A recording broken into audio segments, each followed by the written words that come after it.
কিছু শেখা অত্যন্ত গুরুত্বপূর্ণ। এবার কি কি শিখতে হবে সেই সব শেখানোর জন্য অনেক শিক্ষক রয়েছেন, কিন্তু কি শিখবেন না আর কি করবেন না এটা আমাদের নিজের অভিজ্ঞতা দিয়ে শিখতে হয়। কিন্তু তার মানে এটা নয় যে যদি আপনাকে শিখতে হয় যে আগুনের তাপ কতটা, আপনাকে আগুনের মধ্যে হাত দিতে হবে না। অন্য কারোর অভিজ্ঞতা দ্বারাও শিখতে পারেন। প্রশ্ন শুধুমাত্র একটাই যে আপনি কি শিখতে চান নাকি চান না। যদি আপনি এটাই ভাবেন যে আমি শুধুই নিজের অভিজ্ঞতা দ্বারাই শিখতে চাই, তাহলে জীবনকাল ছোট মনে হবে, অনেক কিছুই শিখতে পারবেন না। তাই নিজের সাথে সাথে বড়দের অভিজ্ঞতা দ্বারাও শেখা শুরু করে দিন। এই সংসারের অভিজ্ঞতা দ্বারা শিখতে শুরু করে দিন।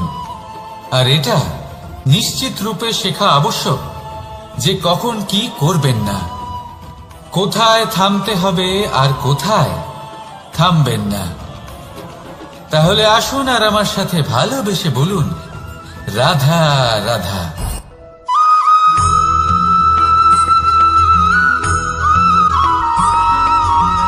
এই সংসারে সবথেকে বেশি কোমল বস্তু হলো রেশম। এই রেশম এতটাই কোমল হয় যে এর পুরো একটা থান শুধুমাত্র একটা হাতে ধরা সম্ভব। কখনো ভেবে দেখেছেন এই রেশম কিভাবে হয়?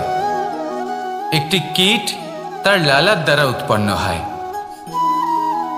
এই কীট সেই রেশমকে পাক দিতে থাকে, পাক দিতেই থাকে আর আস্তে আস্তে তার মধ্যেই জড়িয়ে পড়ে।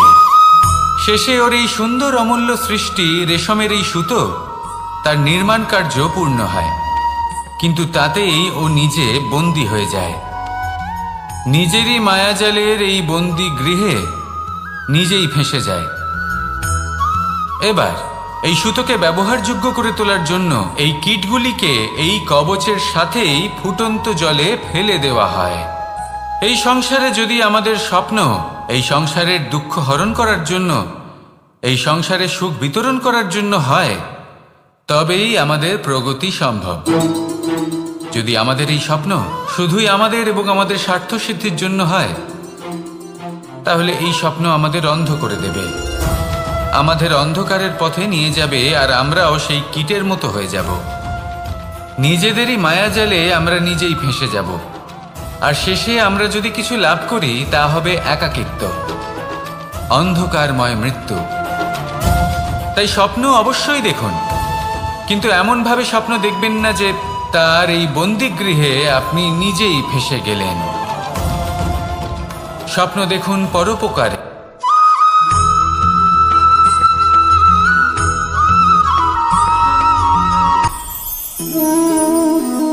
শক্তি এক অত্যন্ত বিচিত্র বস্তু, বা বলতে পারেন অনুভূতি।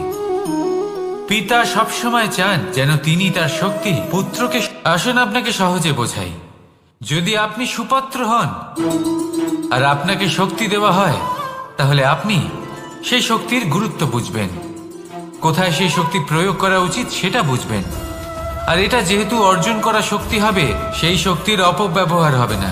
কিন্তু যদি এই আপনি কুপাত্র হন আর যদি আপনাকে এই শক্তি দেওয়া হয়, তাহলে কি হবে?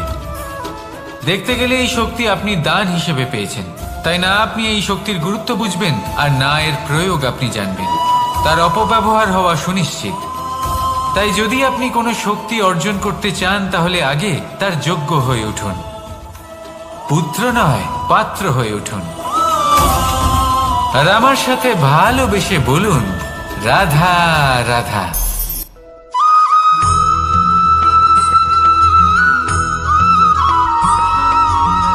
এই সংসারে প্রত্যেক মানুষ এটাই চান যে তিনি যেন ধনবান হন, আর্থিক অবস্থা তার ভালো থাকে, ওনার বাড়িতে লক্ষ্মীর আগমন হয়। কিন্তু সেটা হবে কি করে, সেটাই হলো প্রশ্ন। কেউ বলেন যে যদি পরিশ্রম করো তাহলে ধন অর্জন সম্ভব, কেউ বলেন যে যদি বিদ্যা লাভ হয় তবেই ধন অর্জন সম্ভব, কেউ বলেন যে যদি বলশালী হও তবেই সম্পন্ন থাকবে। ভালো কথা, যদি তাই হয়ে থাকে, তবে দিনমজুর সারা দিন পরিশ্রম করেন, তিনি কেন ধনী হন না? অনেকজন বিদ্বান মানুষ আছেন এই সংসারে, তারা কেন ধনবান হন না? অনেক সংখ্যক বলশালী ব্যক্তি আছেন, তাদের কাছে ধন নেই কেন? তাদের কেন ধনের অভাব হয়? আবার এমনও কিছু মানুষ আছেন যারা পরিশ্রম করেন, তারা দিনমজুর, কিন্তু তারা ধন অর্জন করতে পারেন। কিছু বিদ্বান ব্যক্তি আছেন যাদের কাছে অধিক মাত্রায় ধন রয়েছে। কয়েকজন বলশালী ব্যক্তি রয়েছেন যাদের কাছে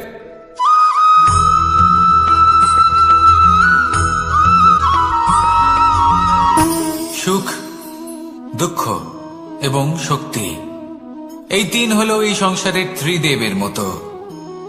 আমাদের জীবনে যা কিছু ঘটছে এই তিনটির ভিত্তির উপরেই হচ্ছে। আসলে এই সংসারের একটা নিয়ম আছে, যখনই আপনি কিছু লাভ করেন এই সংসার আপনার পরীক্ষা নেয়। এটা জানার জন্য আপনার পরীক্ষা নেয় যে আপনি যা কিছুই লাভ করেছেন আপনি কি আদৌ সেটার যোগ্য কিনা। ঠিক সেইভাবেই এই সুখ, দুঃখ এবং শক্তি আপনার পরীক্ষা নিয়ে থাকে। যখন সুখ আসে তখন সে আপনার পরীক্ষা নেয় যে আপনার মধ্যে অহংবোধ জাগ্রত হয়নি তো। যদি অহংবোধ চলে আসে তাহলে সুখ সেখানেই সঙ্গ ত্যাগ করে। দুঃখ আপনার ধৈর্যের পরীক্ষা নিতে থাকে, আর যদি আপনার মধ্যে ধৈর্য না থাকে তাহলে এটা আপনাকে আরো বেশি দুঃখের গভীর অন্ধকারে ঠেলে দেবে। সেখানে শক্তি পরীক্ষা নেয় আপনার বিনম্রতার। যদি আপনি বিনম্র না হন তাহলে হয় এই শক্তি আপনার সঙ্গ ত্যাগ করবে, নয় এই শক্তি বিনম্রতার অভাবে আপনার পতনের কারণ হতে পারে।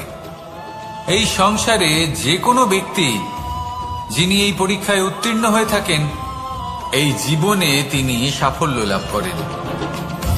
আসুন আমার সাথে ভালোবেসে বলুন, রাধা রাধা।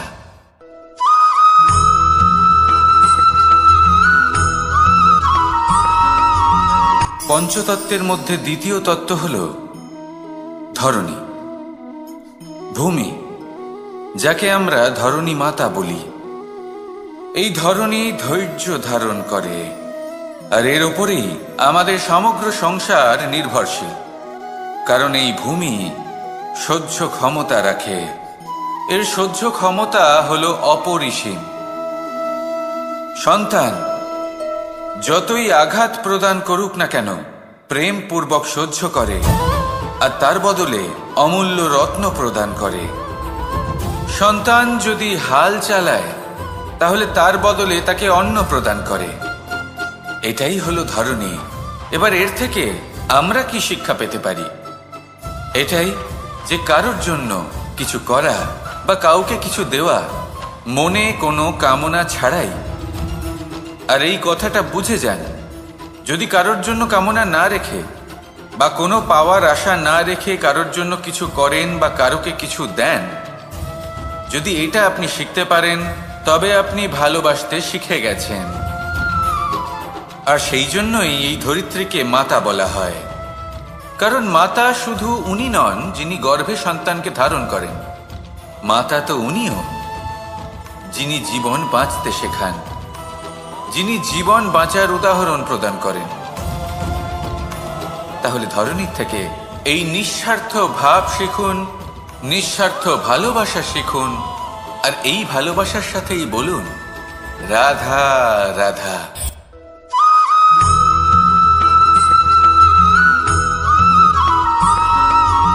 মানুষ জন্মগ্রহণ করে, তার সাথে ভয়েরও জন্ম হয়। ছোটবেলা থেকেই আমাদের মনে কোনো না কোনো প্রকারের ভয় থেকেই যায়।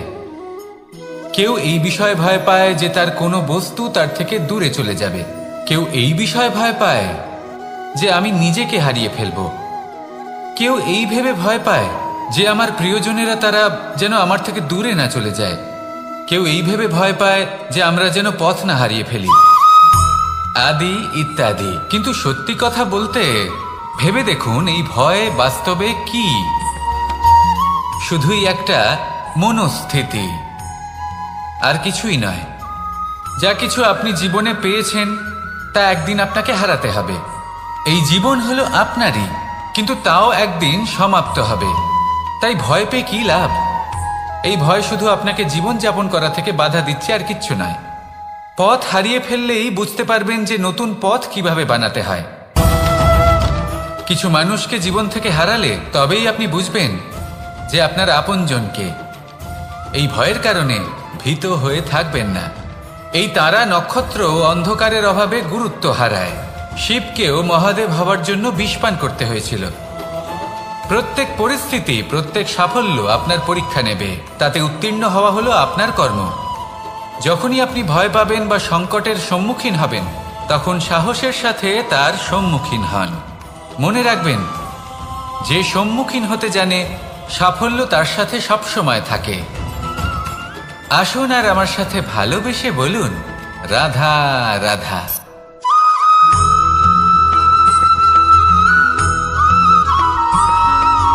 জীবনে অগ্রসর হওয়ার জন্য আমাদের কাকে প্রয়োজন হয়? মাতা পিতা, বন্ধু, প্রেম, সাহায্য, অর্থ, পরিশ্রম, আশা। ভিন্ন ভিন্ন মানুষ ভিন্ন ভিন্ন বিকল্প চয়ন করে। যদি আমি আপনাকে বলি, তাহলে জয় আর পরাজয়ের মন্ত্র দুটো শব্দের উপর নির্ভর করে, মেনে নেওয়া আর দৃঢ় হওয়া। যদি মেনে নেন তাহলে হেরে যাবেন, যদি দৃঢ় হন তাহলে নিশ্চিত রূপে জয়ী হবেন। যদি কখনো আপনি ক্লান্ত হয়ে ওঠেন, আপনি দুঃখী হন, পুরোপুরি ভেঙে পড়েছেন, তখন মেনে নেবেন না যে আপনি ভেঙে পড়েছেন, নয়তো হেরে যাবেন। তখন উল্টে স্থির করবেন যে যাই হয়ে যাক না কেন, আমি জয়ী হবই। আর আপনি দেখবেন যে জয় নিশ্চিত রূপে আপনার কাছেই আসবে। তাহলে এই কথা মনে রাখবেন আর আমার সাথে ভালোবেসে বলবেন, রাধা রাধা।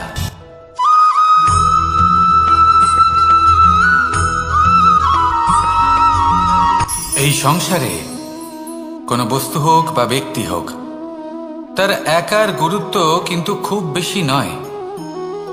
একটা উদাহরণ হিসেবে বৃষ্টির ফোঁটাকে ভেবে দেখুন। যদি একটি বৃষ্টির ফোঁটা হয় তাহলে তার খুব বেশি গুরুত্ব থাকে না, কিন্তু যখন সহস্র বৃষ্টির ফোঁটা মেঘের মধ্যে দিয়ে ঝরে পড়ে, তখন সেটা বর্ষার রূপ ধারণ করে। সেই বর্ষা যা এই প্রকৃতিকে শান্ত করে। সেইভাবেই পাথরের ছোট টুকরো, তার খুব বেশি গুরুত্ব থাকে না, কিন্তু যখন অসংখ্য পাথরের টুকরো একত্রিত হয় তখন তা পর্বতের আকার ধারণ করে। সেইভাবেই কিছু মানুষ যখন একত্রিত হন তখন তৈরি হয় পরিবার, কিছু পরিবার যখন একত্রিত হয় তখন তৈরি হয় সমাজ, যখন অনেক সংখ্যক সমাজ একত্রিত হয় তখন তৈরি হয় রাজ্য। এবার এই রাজ্যের সব থেকে গুরুত্বপূর্ণ ব্যক্তি হতে পারেন রাজা, কিন্তু তাও সেই রাজা একা কিছু করতে পারেন না। যুদ্ধ লড়ার সময় তারও নিজের সৈন্যদলকে প্রয়োজন পড়ে। কিন্তু এই সংসারে এমন একজন ব্যক্তি আছেন যিনি একাই সব কাজ করতে থাকেন, এবং সেই ব্যক্তি হলেন মা। আমাদের জীবনে একজন পিতার ভূমিকা কিন্তু নিঃসন্দেহে অমূল্য, কিন্তু আমাদের সকলের জীবনে যে ভূমিকা একজন মায়ের তা অন্য কারোর থাকে না।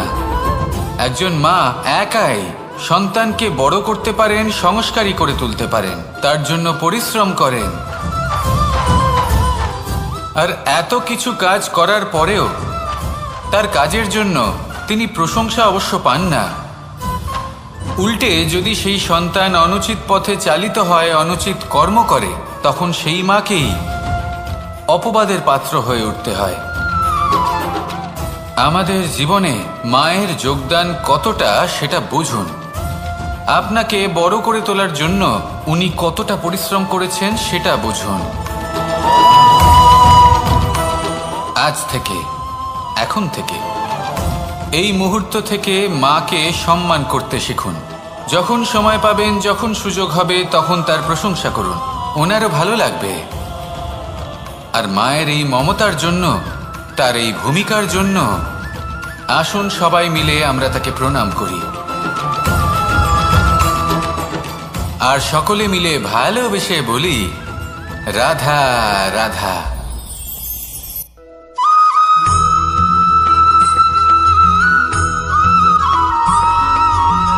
এই সংসারের সব থেকে গুরুত্বপূর্ণ তত্ত্ব কোনটা? প্রথম হলো সময়। জন্ম থেকে মৃত্যু পর্যন্ত এই যে সময়, এটাই তো হলো জীবন। দ্বিতীয় হলো জীবন, যাতে আমরা সময়ের সদ্ব্যবহার করি, শ্রেষ্ঠ থেকে শ্রেষ্ঠতর কাজ করার চেষ্টা করি, বহু বছরের এই পরম্পরা, এই সংস্কৃতিকে এগিয়ে নিয়ে যাওয়ার চেষ্টা করি, এই সংসারে আমরা অংশগ্রহণ করতে চেষ্টা করি। তৃতীয় হলো ধন, সেই ধন যা প্রত্যেক ব্যক্তি অর্জন করতে চেষ্টা করেন। এবার এই তিনটি তত্ত্বের মধ্যে একটা সামঞ্জস্য আছে, সমান ব্যাপার আছে, সে ধনই হোক বা সময় হোক বা হোক জীবন।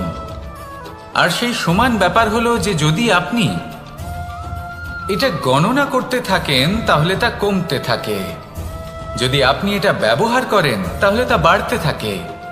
একে সংগঠিত করে রাখতে চেষ্টা করলে এ হাত থেকে ফসকে যায়, কিন্তু যদি আপনি একে সামলে রাখতে শিখে যান তাহলে এমন কাজ করবেন যাতে সংসারের সাথে সাথে পরবর্তী প্রজন্ম লাভবান হবে। যদি কিছু শিখতে চান তাহলে সামলাতে শিখুন, গণনা করা বা সংগঠিত করা নয়। আসুন আর আমার সাথে ভালোবেসে বলুন, রাধা রাধা।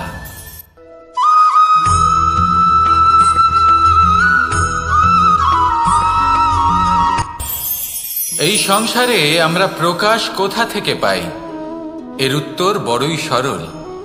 ভোরে যখন সূর্যোদয় হয় তখন প্রকাশের কিরণ আমাদের ঘরে এসে পৌঁছয়, এইভাবেই আমরা প্রকাশ লাভ করি। এবার এই প্রকাশের আলোতেই আমরা সারাদিনের কাজ সম্পন্ন করি। সন্ধে হয়ে যায়, সূর্যাস্তও হয়ে যায়, আর আমাদের ঘর যাতে অন্ধকার না হয় তার জন্য আমরা একটা প্রদীপ প্রজ্বলিত করি। এটাই ঘটে আমাদের জীবনেও। এবার প্রবাহমান আয়ুর সাথে আমরা আমাদের অন্তরে যদি একটা প্রদীপ প্রজ্বলিত করে নিই তাহলে বিষয়টাই অন্যরকম হবে। এবার আপনি বলবেন কোন প্রকাশের কথা বলছি যা আমাদের অন্তরে জাগ্রত করা সম্ভব?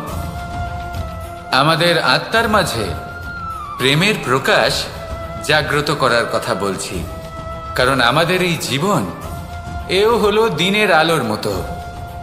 আজ প্রকাশ আছে কিন্তু কোনোদিন অবশ্যই অস্ত হবে, কিন্তু অস্ত হবার আগে যদি আমরা আমাদের আত্মার মাঝে প্রেমের এই প্রকাশ উজ্জ্বলিত করে নিই তাহলে আমাদের সন্ধ্যাকালও আমরা আনন্দে এবং প্রেমে যাপন করব। তাহলে আসুন আর আমার সাথে ভালোবেসে বলুন, রাধা রাধা।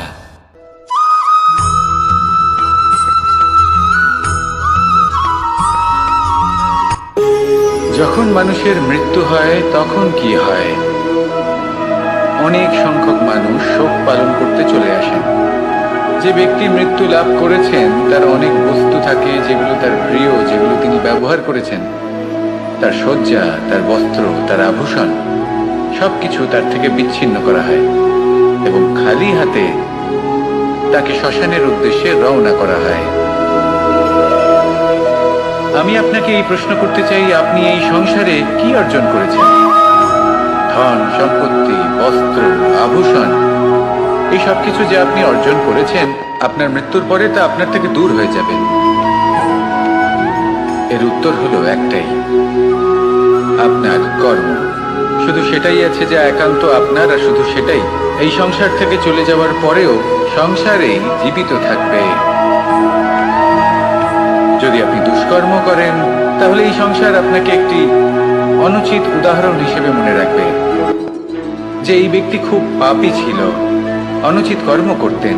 যে পথে তিনি চলেছেন সেই পথে কারোর চলা উচিত নয়। সেখানেই যদি আপনি সৎকর্ম করেন তাহলে সংসার চিরকাল এটাই বলবে যে খুব ভালো মানুষ ছিলেন, সবাইকে ভালোবাসতেন, সবাইকে সাহায্য করতেন, আমার খুব প্রিয় মানুষ ছিলেন। এটাই হলো শ্রেষ্ঠ কর্ম। সেই জন্য জীবনে শুধুমাত্র ধন, সম্পত্তি, আভূষণ এই সব অর্জন করতে গিয়ে নিজের মনোনিবেশ করবেন না। শ্রেষ্ঠ কর্ম করুন। সংসার থেকে চলে যাওয়ার পরেও এই কর্মই এই সংসারে আপনাকে জীবিত রাখবে। আসুন আমার সাথে ভালোবেসে বলুন, রাধা রাধা।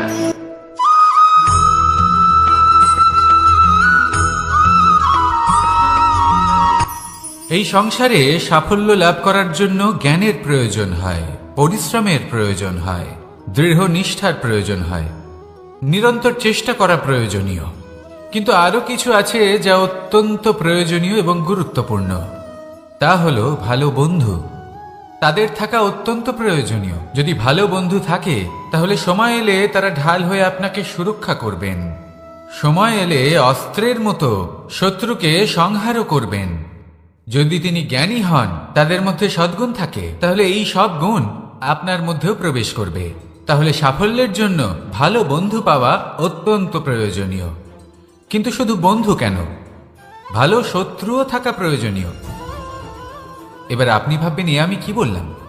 যদি আপনার জীবনেও ভালো অর্থাৎ শক্তিশালী শত্রু থাকে, তাহলে আপনিও শক্তিশালী হতে থাকবেন। এই শত্রু আপনাকে প্রেরিত করবে আরো বেশি শক্তিশালী হয়ে ওঠার। কখনো কোনো হরিণকে দেখুন, তীব্র গতিতে দৌড়তে থাকে। কেন তীব্র গতিতে দৌড়য়? এই কারণে নয় যে কোথাও তার জন্য মধুর ঘাস অপেক্ষা করে রয়েছে, না। সে এই কারণে তীব্র গতিতে দৌড়য় কারণ সেটা না করলে তার পেছনে একটি সিংহ আছে যে ওকে নিজের ভোজন করে ফেলবে। তাই জীবনে বিপদ, সংকট, এই সব কিছুও হলো অত্যন্ত গুরুত্বপূর্ণ। তার সম্মুখীন হতে শিখুন আর আমার সাথে ভালোবেসে বলুন, রাধা রাধা।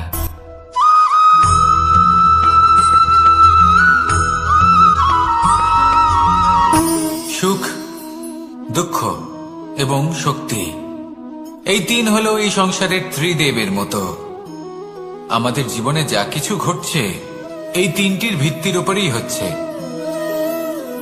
আসলে এই সংসারের একটা নিয়ম আছে। যখনই আপনি কিছু লাভ করেন, এই সংসার আপনার পরীক্ষা নেয়। এটা জানার জন্য আপনার পরীক্ষা নেয় যে আপনি যা কিছুই লাভ করেছেন, আপনি কি আদৌ সেটার যোগ্য কিনা। ঠিক সেইভাবেই এই সুখ, দুঃখ এবং শক্তি আপনার পরীক্ষা নিয়ে থাকে।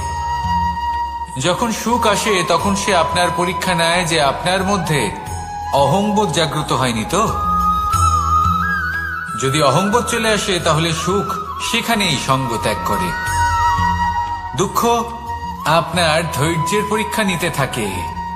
আর যদি আপনার মধ্যে ধৈর্য না থাকে তাহলে এটা আপনাকে আরো বেশি দুঃখের গভীর অন্ধকারে ঠেলে দেবে। সেখানে শক্তি পরীক্ষা নেয় আপনার বিনম্রতার। যদি আপনি বিনম্র না হন তাহলে হয় এই শক্তি আপনার সঙ্গ ত্যাগ করবে, নয় এই শক্তি বিনম্রতার অভাবে আপনার পতনের কারণ হতে পারে। এই সংসারে যে কোনো ব্যক্তি যিনি এই পরীক্ষায় উত্তীর্ণ হয়ে থাকেন, এই জীবনে তিনি সাফল্য লাভ করেন। আসুন আমার সাথে ভালোবেসে বলুন, রাধা রাধা।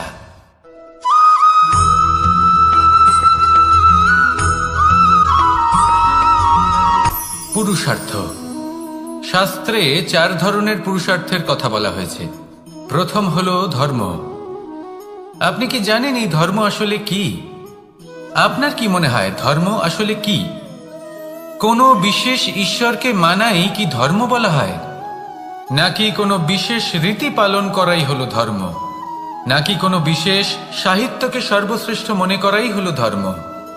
না, ধর্ম হলো সেটা যাকে ধারণ করা যেতে পারে। আর ধারণ শুধু সেটাই করা যায় যা পবিত্র। পবিত্র শুধু তাকেই বলা হয় যা নিঃস্বার্থ, যার মধ্যে শাসন করার কোনো ইচ্ছে নেই, যা সরলভাবেই প্রবাহমান, জল এবং বায়ুর মতো। যখন কোনো ব্যক্তি ধর্মকে ধারণ করেন এবং সেই ধর্ম সেই ব্যক্তিকে রক্ষা করে, তখন তাকে ধর্ম বলা হয়। ধর্ম যা রক্ষা করে অহংকার থেকে, খারাপ চিন্তার হাত থেকে। সেই জন্য পুরুষার্থ গড়ে তোলার আগে, ধর্ম পালন করার আগে ধর্মের প্রকৃত অর্থ কি সেটা বুঝে নিন। এটা জেনে রাখুন যে সমস্ত ধর্মের আধার, সমস্ত ধর্মের ভিত শুধুমাত্র ভালোবাসা। আসুন আর এই ভালোবাসার সাথেই বলুন, রাধা রাধা।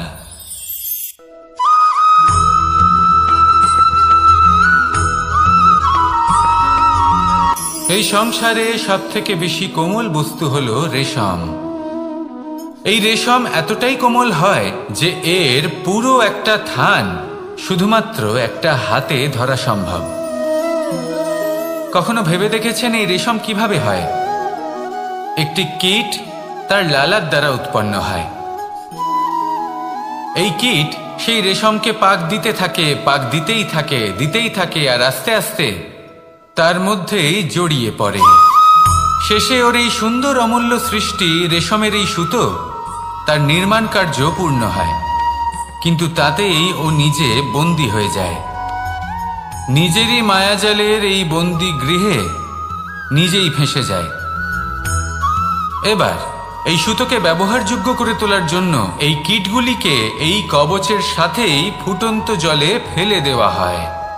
এই সংসারে যদি আমাদের স্বপ্ন এই সংসারের দুঃখ হরণ করার জন্য, এই সংসারে সুখ বিতরণ করার জন্য হয়, তবেই আমাদের প্রগতি সম্ভব। যদি আমাদের এই স্বপ্ন শুধুই আমাদের এবং আমাদের স্বার্থ সিদ্ধির জন্য হয়, তাহলে এই স্বপ্ন আমাদের অন্ধ করে দেবে, আমাদের অন্ধকারের পথে নিয়ে যাবে, আর আমরাও সেই কীটের মতো হয়ে যাব। নিজেদেরই মায়াজালে আমরা নিজেই ফেঁসে যাব, আর শেষে আমরা যদি কিছু লাভ করি তা হবে একাকিত্ব, অন্ধকারময় মৃত্যু। তাই স্বপ্ন অবশ্যই দেখুন, কিন্তু এমনভাবে স্বপ্ন দেখবেন না যে তার এই বন্দিগৃহে আপনি নিজেই ফেঁসে গেলেন। স্বপ্ন দেখুন পরোপকারে।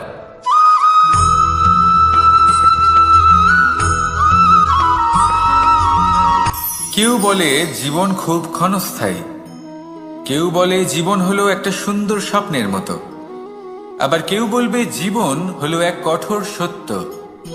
কিন্তু জীবন আসলে কি? জীবন হলো আপনারই প্রতিবিম্ব, একটা দর্পণ। অর্থাৎ আপনি জীবনকে সেইভাবেই পাবেন যেরকম আপনি নিজেকে প্রতিপন্ন করবেন। যদি আপনি দর্পণের দিকে তাকিয়ে হাসেন, তাহলে আপনি সামনে হাসি মুখী দেখতে পাবেন। এবার যদি আপনি গম্ভীর হয়ে থাকেন, তাহলে আপনি একজন রুষ্ট ব্যক্তি দেখতে পাবেন। শেষে সবথেকে বেশি গুরুত্বপূর্ণ হলো আপনার চেষ্টা। আপনাকে সবসময় চেষ্টা করতে হবে যাতে আপনি নিজেকে প্রসন্ন এবং ইতিবাচক মনোভাবে রাখেন। এটা হলো আপনারই উত্তরদায়িত্ব, তাকে পালন করুন। এই মনকে প্রসন্ন রাখুন, এই সংসারকে সুন্দর বলে মনে হবে, আর এই মন প্রসন্ন হয়ে বলবে রাধা রাধা।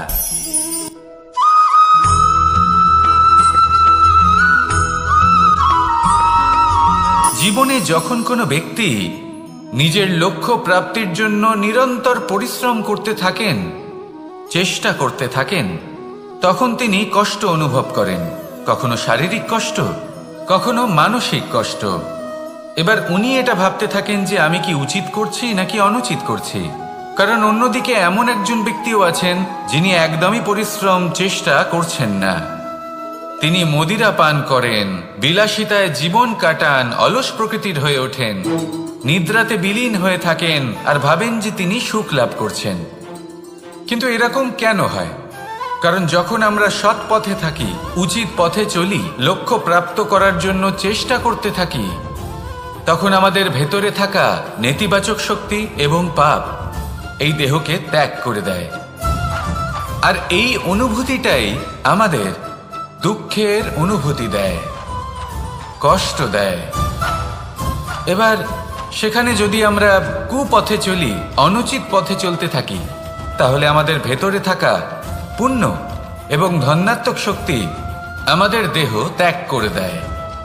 আর এই অনুভূতির কারণেই আমরা সুখ অনুভব করি। কিন্তু কখনো ভাববেন যে এই সুখ বেশি সময় পর্যন্ত থাকে না। সেই জন্য সবসময় মনে রাখবেন, যদি আপনি জানেন যে এটাই আপনার লক্ষ্য, এটাই উচিত পথ, শুভ পথ, তাতে নিরন্তরভাবে এগিয়ে যেতে চেষ্টা করতে থাকুন। এই কষ্ট আপনাকে সুখের পরাকাষ্ঠায় কখন পৌঁছে দেবে তা আপনি জানতেই পারবেন না। আসুন আমার সাথে ভালোবেসে বলুন রাধা রাধা।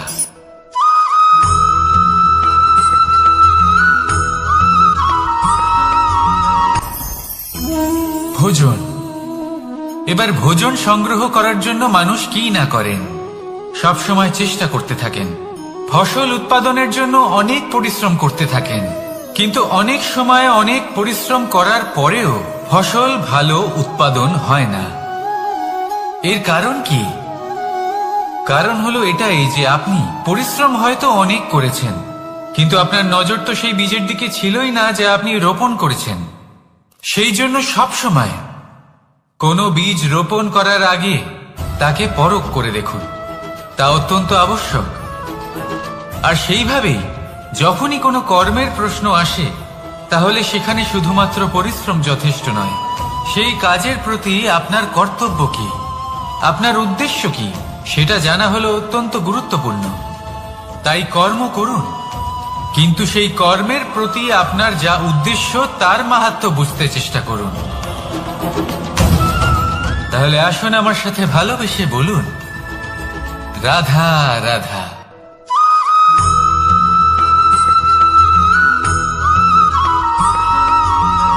পিতা আর পুত্রের সম্পর্ক অত্যন্ত মধুর হয়ে থাকে। পিতা স্বপ্ন দেখেন, তাকে পূর্ণ করার সকল সম্ভাব্য চেষ্টা করেন, কিন্তু তাও অনেক সময় ওনার স্বপ্ন অপূর্ণ থেকে যায়। তখন পিতা ভাবেন যে স্বপ্ন উনি পূর্ণ করতে পারেননি, ওনার সন্তান তা অবশ্যই পূরণ করবে। যে স্থানে উনি কখনো পৌঁছতে পারেননি, সেই স্থানে ওনার পুত্র অবশ্যই পৌঁছবে। পিতা নিজের সন্তানের ভবিষ্যৎ নিয়ে সেই স্বপ্ন দেখেন, আর যখন সেই সন্তান সামনে এগোতে থাকে তখন তার দুঃখ হয় না, বরং গর্ব হয়। ওনার ভালো লাগে এটা দেখে যে ওনার সন্তান অনেক উন্নতি করছে। কিন্তু যখন সন্তান নিজের অভিভাবকের শক্তি দেখে, তার যশ দেখে হিংসা করতে থাকে, সমস্যা সেইখানেই শুরু হয়। সেই জন্য সকল সন্তানকে এটা মনে রাখতে হবে, দেখুন, পুত্র হবার সুবাদে, এক সন্তান হবার সুবাদে এটা হলো আপনার অধিকার যে আপনি আপনার পিতার থেকে বেশি উন্নতি করবেন। আপনার পিতাও এটাই চান, কিন্তু সুস্থভাবে এটা করুন। একটা রেখা টেনে নিন যাতে আপনি তাতে এগোতে পারেন আর আপনার পিতার তাতে গর্ববোধ হয়, আর সেই বিষয়ে দুঃখ না হয় যে আমার সন্তান আমাকেই ছোট করার চেষ্টা করছে। ইতিহাস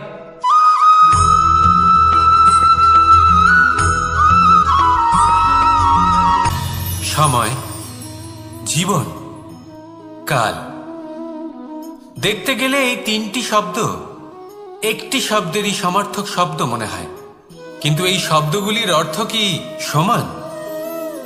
কখনোই নয়। হ্যাঁ, এই সময় চলতে থাকে, জীবন চলতে থাকে, কালচক্র চলতে থাকে। এই সময় কেটে যায়, কিন্তু এই জীবন, একে যাপন করতে হয়। কি বলেন? এই জীবনে কিছু করুন বা কিছু না করুন, জীবন এমনি কেটে যাবে, আপনি জানতেও পারবেন না।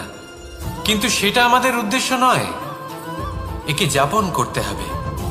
এই জীবনে প্রেরণা পেতে শিখুন, প্রেরণা দিতে শিখুন, আহ্বান গ্রহণ করতে শিখুন, আহ্বান জানাতে শিখুন, মহান কাজ করতে শিখুন, ধন্যাত্মক বোধ জাগিয়ে তুলুন। জীবন অতিবাহিত করার অর্থ কি তা আপনি শিখে যাবেন, কারণ সময় কেটে যায়, সমস্ত যুগ কেটে যায়, কিন্তু জীবনের রীতি জীবন কাটিয়ে দেওয়া নয়, জীবন যাপন করা। এই জীবন সম্পূর্ণরূপে অনুভব করতে হবে, নতুন পথ বানাতে হবে। এবারে যদি এই জীবন বাঁচার সময় একবার ভেবে দেখুন, যদি মনে প্রেম থাকে, সদ্ভাবনা থাকে, তাহলে কি হবে? এই জীবনকে বাঁচার অনুভূতিটাই অন্যরকম হয়ে যাবে, একটা আনন্দময় অনুভূতি লাভ করবেন। তাহলে এটাই করুন আর আমার সাথে ভালোবেসে বলুন, রাধা রাধা।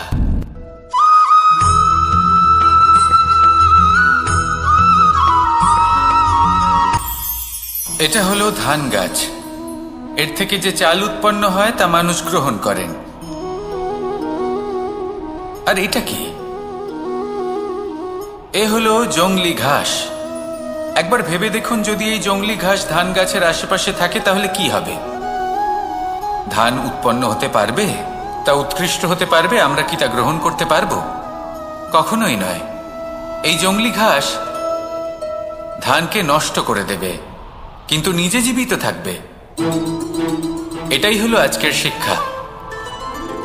এই সংসারে যদি আপনি নীতির পথে চলতে চান, উচিত কর্ম করতে চান, সংসারকে সেবা করতে চান, তাহলে জংলি ঘাসের মতো ব্যক্তিদের থেকে সবসময় দূরে থাকতে হবে। সেই ব্যক্তি যারা দুর্নীতি এবং মিথ্যা দ্বারা পরিপূর্ণ, যাদের ব্যবহার অশুভ, যাদের অনেক অশুভ গুণ রয়েছে, তারা সঠিক নয়। সেই সকল ব্যক্তি যাদের চরিত্র অত্যন্ত দুষ্ট হয়, তারা হয় শুভ চরিত্রের ব্যক্তিকে একদম নষ্ট করে দেয়, নয় নিজের মতো বানিয়ে তোলে। তাই যদি আপনি নীতির পথে চলতে চান, এই সংসারের জন্য শুভ কর্ম করতে চান, তাহলে সেই সঙ্গ লাভ করুন যে সঙ্গ জ্ঞানে পরিপূর্ণ, যাদের মধ্যে অনেক গুণ আছে, যাদের থেকে প্রতিদিন কিছু শিখতে পারবেন। এমন ব্যক্তির সাথে জীবন অতিবাহিত করুন, দুরাচারীদের থেকে দূরে থাকুন। তবেই এই মন প্রসন্ন হয়ে বলবে, রাধা রাধা।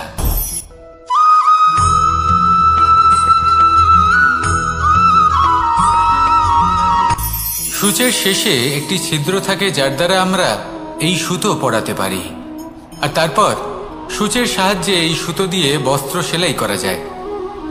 কিন্তু যদি সুতোটা সোজা করে ধরা না হয়, তাহলে সূচে কখনো এই সুতো পরানোই সম্ভব নয়।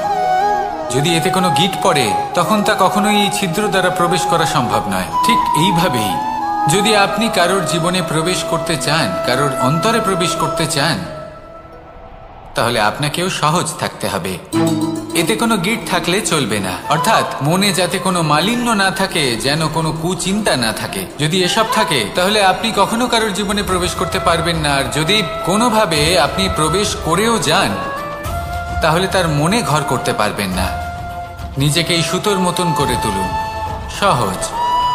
মনে যেন কোনো কুচিন্তা না থাকে, সবার প্রতি যেন সদ্ভাবনা থাকে, শুভ চিন্তা থাকে। এমনটা করতে থাকুন।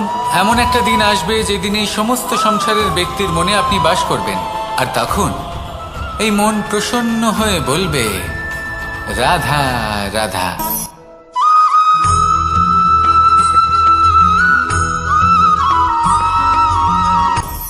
আপনি কখনো পর্বতের শিখরে উঠেছেন? আপনি দেখতে পাবেন পর্বতের পদতলে প্রচুর সুন্দর ফুল রয়েছে, সবুজ বনানী রয়েছে। যত আপনি ওপরে উঠতে থাকবেন, তত ফুল কমতে থাকবে, সবুজ বনানী কমতে থাকবে। আরো কিছুটা ওপরে উঠলে কাঁটা জাতীয় গাছ দেখতে পাবেন, শুকনো গাছ দেখতে পাবেন। আরো যদি ওপরে ওঠেন, তাহলে পাষাণ দেখতে পাবেন। আরো ওপরে উঠলে হিমখণ্ড দেখতে পাবেন। এই যে পর্বত, তা মনুষ্য জীবনের সবথেকে উত্তম উদাহরণ। মানুষ যখন সাফল্যের শিখরে পৌঁছতে চান, মহানুভবতার শিখরে পৌঁছতে চান, পথে যত আস্তে আস্তে উপরে উঠতে থাকেন, ততই ভৌতিক বস্তু তার থেকে বিচ্ছিন্ন হতে থাকে। যদি তিনি সেই ভৌতিক বস্তুগুলি ত্যাগ না করতে পারেন, তাহলে কখনোই সেই স্থানে পৌঁছতে পারবেন না। আর মানুষ যদি উচিত ত্যাগ করতে পারেন, পথে অগ্রসর হতে থাকেন, এগোতে থাকেন, তাহলে একদিন না একদিন তিনি মহানুভবতার, জ্ঞানের, সাফল্যের হিমের স্বাদ অবশ্যই লাভ করবেন। মনে রাখবেন, মানব জীবনে ত্যাগ হলো অত্যন্ত গুরুত্বপূর্ণ অংশ। আসুন আমার সাথে ভালোবেসে বলুন, রাধা রাধা।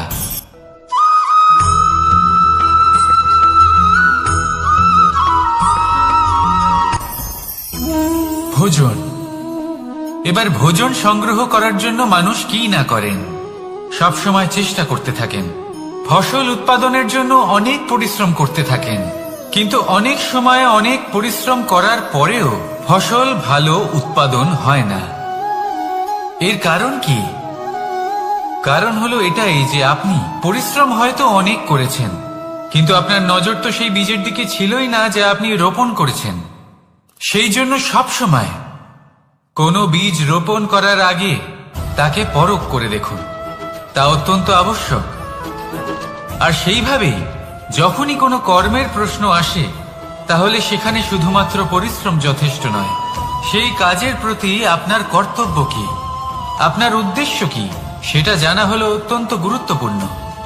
তাই কর্ম করুন, কিন্তু সেই কর্মের প্রতি আপনার যা উদ্দেশ্য তার মাহাত্ম্য বুঝতে চেষ্টা করুন।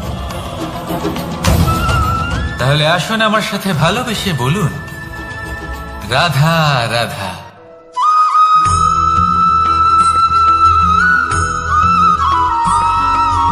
বসন্ত ঋতু, এই সময় মন আনন্দে ভরে থাকে। এমন মনে হয় যেন আমরা আকাশে বিচরণ করতে চলে যাই, কিন্তু সেটা তো সম্ভব নয়। সেই জন্য হয়তো আমরা ঘুড়ি ওড়াই, এই ঘুড়িকে নিজেদের প্রতিরূপ মনে করে। এবার অনেক মানুষ আছেন যারা ঘুড়ি ওড়ান, কিন্তু এই কর্মের সারমর্ম কি সেটা কজন বুঝতে পারেন? আপনি এটা মনে করুন যে আপনি হলেন সেই ঘুড়ি, আর এই সুতো যিনি ধরে রয়েছেন তিনি হলেন পরমাত্মা। আর এই সুতো যেখান থেকে শুরু হয় সেই লাটাই হলো আমাদের কর্মচক্র। এবার আপনি নিজেই অনুমান করুন যে এই উড়ান কার ওপর নির্ভরশীল, পরমাত্মার ওপর আর আপনার কর্মের ওপর। যদি পরমাত্মা আপনার হাত ধরে থাকেন, আপনার সাথে থাকেন, যদি আপনি শুভ কর্ম করতে থাকেন, আপনি এই আকাশে উড়তে থাকবেন। কিন্তু কোথাও কোথাও যদি পরমাত্মার সাথে এই বন্ধন ছিন্ন হয়, আপনার কর্মচক্র খারাপ হয়ে যায় বা থেমে যায়, তাহলে আপনার এই ঘুড়ি কেটে যাবে আর দূরে কোনো গাছের ডালে গিয়ে আটকে যাবে। তাই শুধুমাত্র ঘুড়ি ওড়াবেন না, তার থেকে শিখুন, পরমাত্মার সাহচর্যে থাকুন, সবসময় শুভ কর্ম করতে থাকুন আর সবসময় এই আকাশে উড়তে থাকুন। আসুন আর আমার সাথে ভালোবেসে বলুন, রাধা।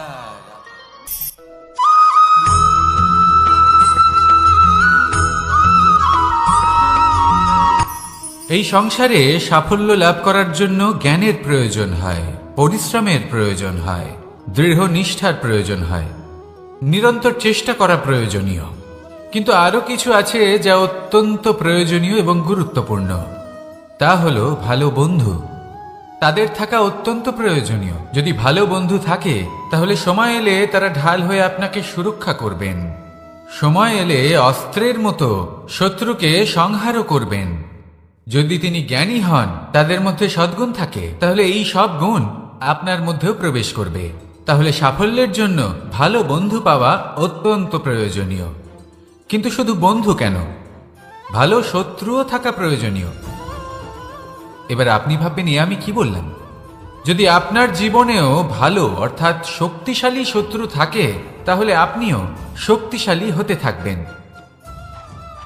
এই শত্রু আপনাকে প্রেরিত করবে আরো বেশি শক্তিশালী হয়ে ওঠার। কখনো কোনো হরিণকে দেখুন, তীব্র গতিতে দৌড়তে থাকে। কেন তীব্র গতিতে দৌড়য়? এই কারণে নয় যে কোথাও তার জন্য মধুর ঘাস অপেক্ষা করে রয়েছে, না। সে এই কারণে তীব্র গতিতে দৌড়য় কারণ সেটা না করলে তার পেছনে একটি সিংহ আছে যে ওকে নিজের ভোজন করে ফেলবে। তাই জীবনে বিপদ, সংকট, এই সব কিছুও হলো অত্যন্ত গুরুত্বপূর্ণ। তার সম্মুখীন হতে শিখুন আর আমার সাথে ভালোবেসে বলুন, রাধা রাধা।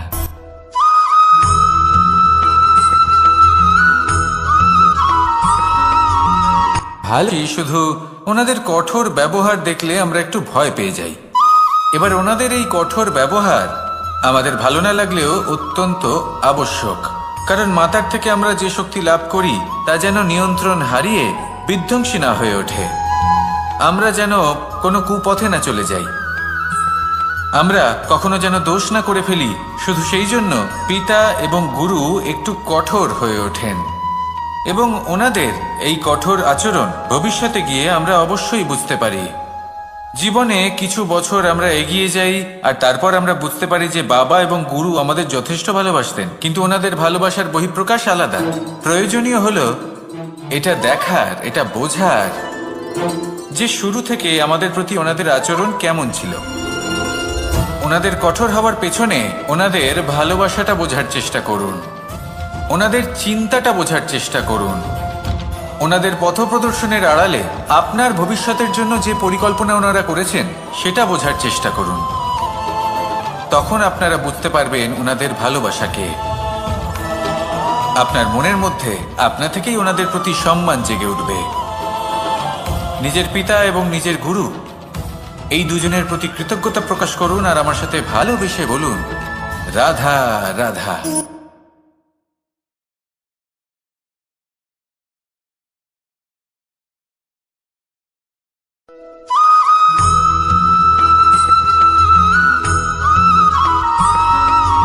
কথায় আছে, প্রত্যেক পুত্র তার পিতার প্রতিচ্ছবি হয়, আর সমস্ত প্রতিচ্ছবি চায় যেন সে তার অস্তিত্ব প্রাপ্ত করতে পারে। পুত্র চায় সে যেন তার পিতার মতো হয়, বা কখনো কখনো তার থেকেও শ্রেষ্ঠ হয়। সেটা কোনো অনুচিত ব্যাপার নয়। অনুচিত তখন হয় যখন পুত্র নিজের পিতার মতো হবার স্বপ্ন পূরণ করতে গিয়ে বা তার থেকেও শ্রেষ্ঠ হওয়ার স্বপ্ন পূরণে অনুচিত পথের আশ্রয় নেয়। কারণ তারপরে সে তার পিতার গুণগুলি আত্মসাৎ করতে চায় না। সে শুধুই এটা চায় যে সংসারের চোখে যেন আমি শ্রেষ্ঠ প্রমাণিত হই। এটা অনুচিত। সংসারে এমন অনেক মানুষ আছেন যারা এই কারণে শ্রেষ্ঠ হবার চেষ্টা করেন যাতে তার পরিবারের তার পিতার সম্মান বৃদ্ধি পায়। এমনও মানুষ থাকেন, আর এটাই হলো পার্থক্য উদ্দেশ্যের। মনে রাখবেন, যদি আপনার উদ্দেশ্য শুভ হয় তাহলে পথও শুভ হবে, যদি আপনার উদ্দেশ্য অশুভ হয় তাহলে পথও অশুভ হবে। তাহলে নিজের পিতার মতো হবার চেষ্টা অবশ্যই করুন, তার থেকেও শ্রেষ্ঠ হওয়ার চেষ্টা অবশ্যই করুন, কিন্তু মনে রাখবেন আপনার সংকল্প আর আপনার উদ্দেশ্য এই দুই শুভ হওয়া উচিত। তাহলে আসুন আর আমার সাথে ভালোবেসে বলুন, রাধা রাধা।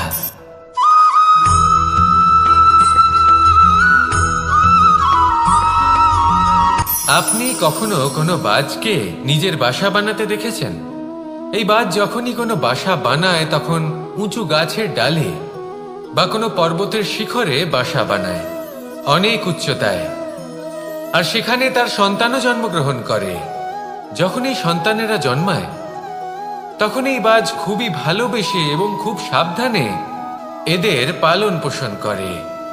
নিজের ঠোঁট দিয়ে তাদের ঠোঁটে খাবার পরিবেশন করে। কিন্তু যেই সেই সন্তানেরা হৃষ্টপুষ্ট হয়ে যায় এবং সেই কথা বাজ নিজে বুঝতে পেরে যায়, সেই বাজ নিজেই সেই বাসা ছিন্ন ভিন্ন করে দেয়। সেই সন্তান যাদের সবেমাত্র ডানা গজিয়েছে, কিভাবে উঠতে হয় তারা জানে না, সেই সন্তানগুলিকে উচ্চতা থেকে ঠেলে দেয়। সেই সন্তান প্রথমে ভয়ভীত হয়ে যায়। তারা সামনে মৃত্যুকে দেখতে পেয়ে ভয়ের কারণে তাদের ডানা ঝাপটাতে থাকে, আর সেই প্রক্রিয়াতেই সেই সন্তানগুলি উড়তে শুরু করে দেয়। এবার এই ঘটনায় আমরা কি শিক্ষা পেতে পারি? এটাই, যদি আপনি মাতা পিতা হন তাহলে নিজের সন্তানকে অবশ্যই স্নেহ করুন, কিন্তু তাদেরকে নিজের আঁচলের তলায় বেঁধে রাখবেন না। যদি আপনি চান আপনার সন্তান জীবনে উন্নতি করুক, তাহলে নিজের মুঠো থেকে তাদের স্বতন্ত্র করে দিন, এই সংসারে সংঘর্ষ করতে দিন। সেই সন্তান নিজেই বুঝতে পারবে যে জন্মের সময় পাওয়া ডানা কি করে ব্যবহার করতে হয়।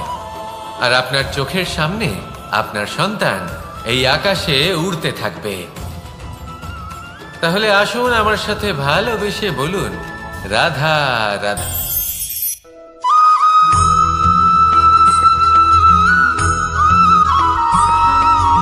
ফিরে আসছিলেন এবং তাদের ফেরার পথে হঠাৎ করে কোথাও থেকে একটি বাছুর চলে এলো। এই দুই বোন ভয়ভীত হয়ে গেলেন আর তাদের হাত থেকে সেই আটা পড়ে গেল, মাটিতে মিশে গেল।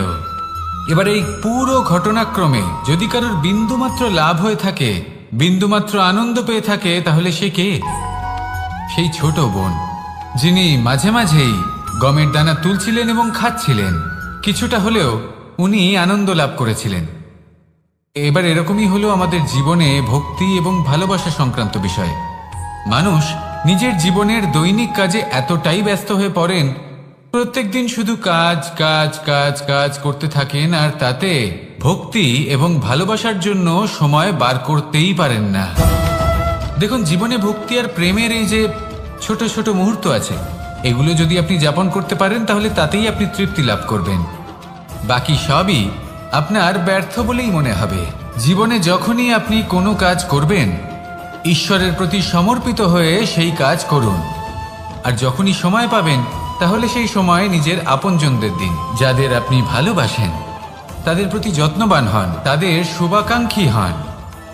এই প্রেম আর ভক্তির ছোট ছোট মুহূর্তগুলো আপনার জীবনকে চরিতার্থ করে তুলবে। আসুন আমার সাথে ভালোবেসে বলুন, রাধা রাধা।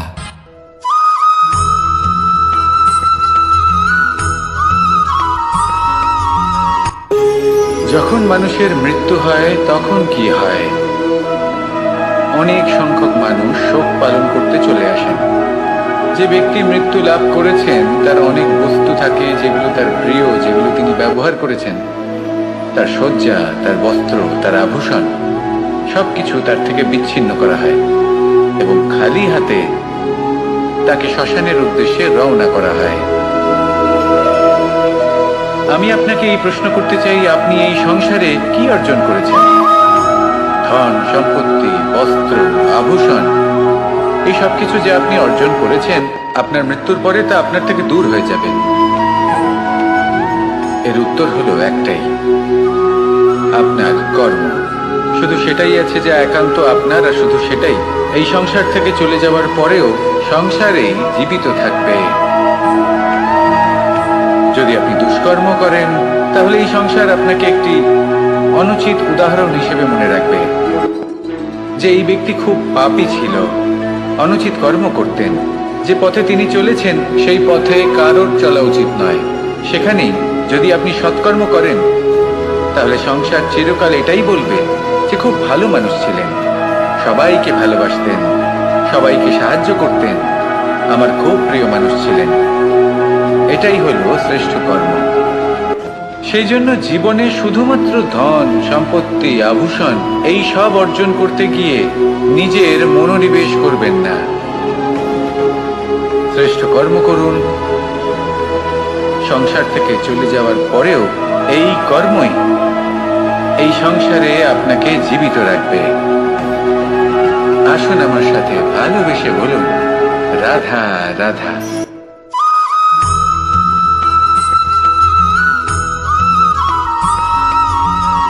পুরুষার্থ।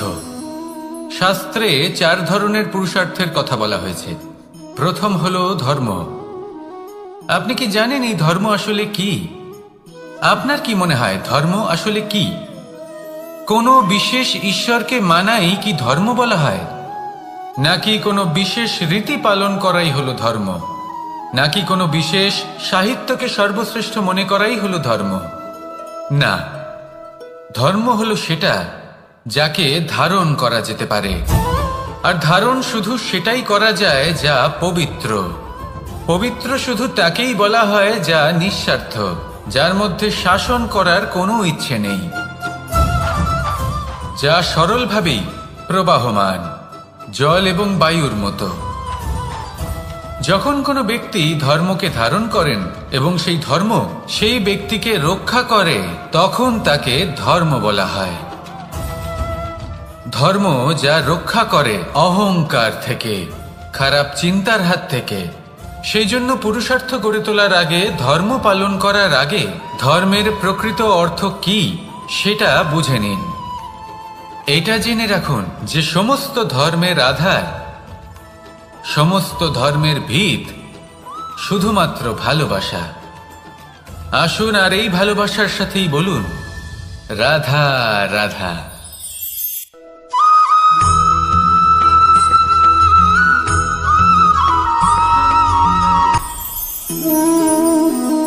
শক্তি এক অত্যন্ত বিচিত্র বস্তু, বা বলতে পারেন অনুভূতি। পিতা সবসময় চান যেন তিনি তার শক্তি পুত্রকে। আসুন আপনাকে সহজে বোঝাই। যদি আপনি সুপাত্র হন আর আপনাকে শক্তি দেওয়া হয়, তাহলে আপনি সেই শক্তির গুরুত্ব বুঝবেন, কোথায় সেই শক্তি প্রয়োগ করা উচিত সেটা বুঝবেন।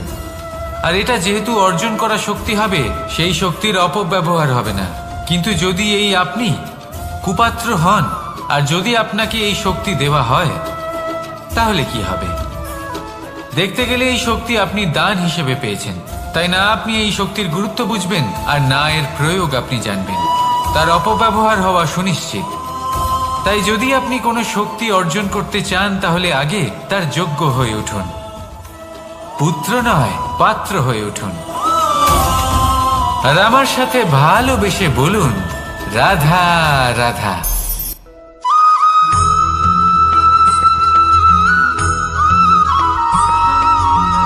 কথায় আছে যে এমন কোনো অক্ষর নেই যার দ্বারা কোনো মন্ত্র হয় না। এমন কোনো বনস্পতি নেই যা নিজেই একটা ঔষধি নয়। পৃথিবীর এমন কোনো ব্যক্তি নেই যার মধ্যে কোনো যোগ্যতা থাকে না। শুধু প্রয়োজন হলো যে ব্যক্তিকে আমরা খুঁজে চলেছি তাকে সঠিকভাবে চিনে নেওয়া। যদি তার যোগ্যতা, তার বিশেষত্ব আমরা বুঝতেই না পারি, তাহলে আর লাভ কি রইল? এই সংসারে এমন অনেক ব্যক্তি রয়েছেন যারা ছোট ছোট অসফলতার কারণে আপনাকে এটা বলে দেবে যে আপনি কোনো কাজের নন, আপনি হলেন মূর্খ, আপনি কিছুই করতে পারবেন না। এইসব কথায় কখনোই বিশ্বাস করবেন না, কারণ আপনি এবং প্রত্যেকটি জীব এই পরমাত্মা এবং এই প্রকৃতির সৃষ্টি, যা অত্যন্ত বিশেষ। যদি আপনাকে উদাহরণ দিই, তাহলে একদিকে আছে তরোয়াল, একটা বড় লম্বা তরোয়াল, যার দ্বারা যুদ্ধ করা যায়, জয়লাভ করা যায়। আর অন্যদিকে রয়েছে একটা ছোট্ট সূচ, কিন্তু যে কাজ একটা ছোট্ট সূচ করতে পারে তা একটা তরোয়াল দ্বারা সম্ভব নয়। এর অর্থ হলো এটাই যে প্রত্যেকটা রচনা অত্যন্ত অমূল্য এবং অত্যন্ত বিশেষ হয়। তাহলে বিশ্বাস রাখুন যে আপনি অত্যন্ত বিশেষ একজন। আর প্রেমের সাথে বলুন, রাধা রাধা।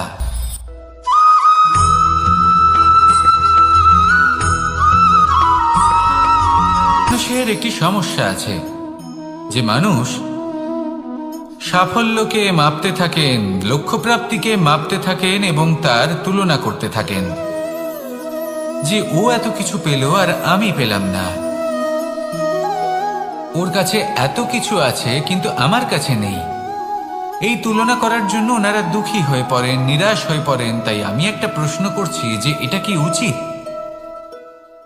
এই সংসারে আপনি কি নিয়ে তুলনা করবেন, যেখানে সূর্যদেব চন্দ্রমা দুজনেই আছেন, দুজনেই হলেন বিশেষ, দুজনেই নিজ নিজ সময়ে উদিত হন। এদের মধ্যে একজন না থাকলে তাহলে আমাদের জীবন কঠিন হয়ে পড়বে। ঠিক সেইভাবেই আপনি যদি একটা বড় রেখা অঙ্কন করেন, তাহলে অন্য রেখাটি ছোট হয়ে পড়ে না, সে তেমনই থাকে যেমনটা সে ছিল। আপনার অস্তিত্ব কখনো ছোট বা বড় হতে পারে না। শুধু তুলনা করার জন্য আপনার এটা মনে হতে পারে। যদি আপনি যুদ্ধ করতে চান, আপনার তলোয়ারের প্রয়োজন পড়বে। যদি বস্ত্র তৈরি করতে চান, এত বড় তলোয়ার দিয়ে কিছুই হবে না, তখন প্রয়োজন পড়বে একটা ছোট্ট সূচের। তাই তুলনা করবেন না, না নিজেকে ছোট মনে করবেন, না অন্য কাউকে। সবার সাথে সহযোগিতা করুন, আর যদি তুলনা করতেই হয় নিজের সাথে করুন, যে কাল আমি কেমন ব্যক্তি ছিলাম, আজ কি তার থেকে শ্রেষ্ঠ হয়ে উঠতে পেরেছি? ভেবে দেখুন ভবিষ্যতে গিয়ে আপনি কতটা শ্রেষ্ঠ ব্যক্তি হতে পারেন। আসুন আমার সাথে ভালোবেসে বলুন, রাধা রাধা।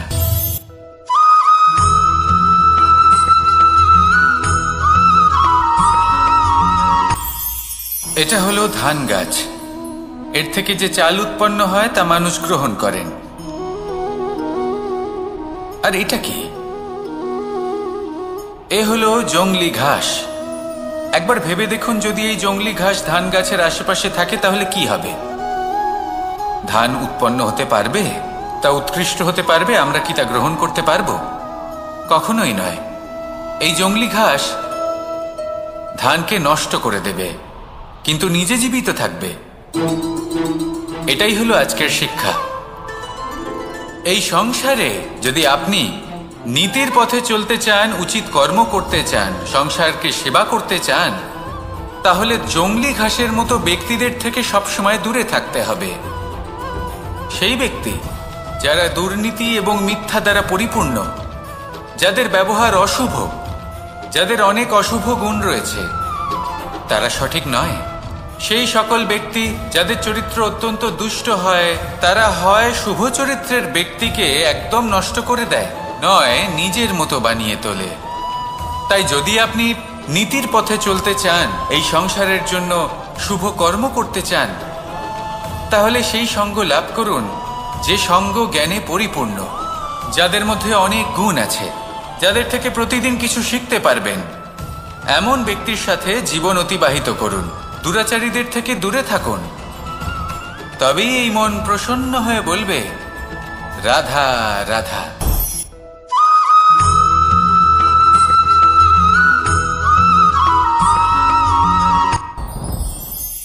সাথী। সাথী এই শব্দটির ব্যাখ্যা কে কিভাবে করে? মিত্র, সখা, বন্ধু। কিন্তু অর্থ একটাই, তিনি যিনি আপনার সঙ্গী হন আর তিনি যার সাথী আপনি হন। এবার সব থেকে বড় প্রশ্ন হলো এটাই যে তিনি কে হতে পারেন যাকে আপনি আপনার সাথী বলে মেনে নিতে পারেন, নিজের সখা, নিজের মিত্র, নিজের বন্ধু মেনে নিতে পারেন। আপনার সাথী হলেন তিনি যিনি দুঃখের সময় আপনার পাশে থাকবেন, আপনার হাত ধরে থাকবেন। আপনার সাথী হলেন তিনি যার হাত আপনি নিজের সুখের দিনে ধরে থাকবেন। সেই সাথীরই হাত ধরুন যিনি দুঃখে সবসময় আপনাকে সাহায্য করার জন্য তৎপর হয়ে থাকেন, আপনার পাশে থাকেন, আর যাকে সুখের দিনে আপনি আপনার সাথে রাখতে পারেন। আর যখন আপনার সাথে আপনার এই সাথী থাকবে তখন আপনি এটা বুঝবেন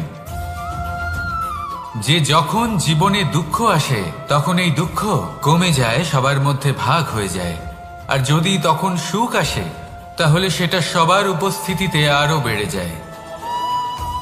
এটাই হলো প্রেম, এটাই হলো ভালোবাসা, এটাই হলো সঙ্গ। যেমন সম্পর্ক আমার আর রাধার মাঝে। তাহলে আসুন আর আমার সাথে ভালোবেসে বলুন, রাধা রাধা।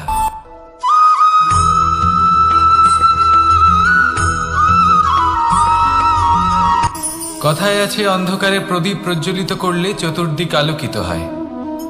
কিন্তু যদি এই প্রদীপ আমি সূর্যের আলোর সম্মুখে সকালবেলায় প্রজ্বলিত করে রেখে দিই, তাহলে কি হবে? আপনি বলবেন যে এটা করে তো কোনো লাভই হলো না। সূর্যের প্রকাশের সামনে এই প্রদীপ আসলে কিছুই নয়। এবার এই চিন্তা ভাবনা প্রত্যেক দিন করতে হবে আর একটা অমূল্য শিক্ষা পেতে হবে। মনে করুন যে আপনি মহাপুরুষের সামনে বসে আছেন, কোনো মহাজ্ঞানীর সামনে। তাহলে সেই ব্যক্তির সামনে নিজের জ্ঞানের প্রদীপ প্রজ্বলিত করবেন না, নীরব থাকুন আর সেই ব্যক্তির সূর্যের প্রকাশের মতো জ্ঞান প্রাপ্ত করুন। যতটা পারবেন জ্ঞান লাভ করুন। যদি এমন কোনো সময় এমন কোনো স্থানে আপনি আছেন যেখানে চতুর্দিক অন্ধকার, কারোর কাছেই জ্ঞান নেই, সেখানে নিজের জ্ঞানের প্রদীপ প্রজ্বলিত করুন। এমন করলে দুদিক থেকেই আপনার লাভ হবে। আপনার জ্ঞান প্রাপ্তিও হবে আর জ্ঞানের সঠিক প্রয়োগও করতে পারবেন।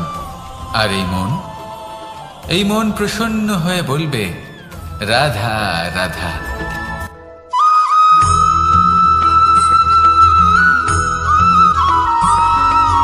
প্রত্যেক মানুষ নিজের জীবনে হীরক তথা হীরে এবং দর্পণ এই দুই দেখেছেন। এই দুই হলো সাদা এবং এরা দুজনেই আলোর প্রতিফলন ঘটায় এবং এরা দুজনেই উজ্জ্বল হয়ে ওঠে। আপনি হয়তো মনে মনে ভাবছেন যে এটা কি ধরনের তুলনা করছি। একটা হীরে তো রত্ন, তার মূল্য দর্পণের থেকে অনেক গুণ বেশি। কিন্তু হীরে থাকাতে দর্পণের মূল্য কিন্তু কোনো অংশে কমে যায় না, তাই না?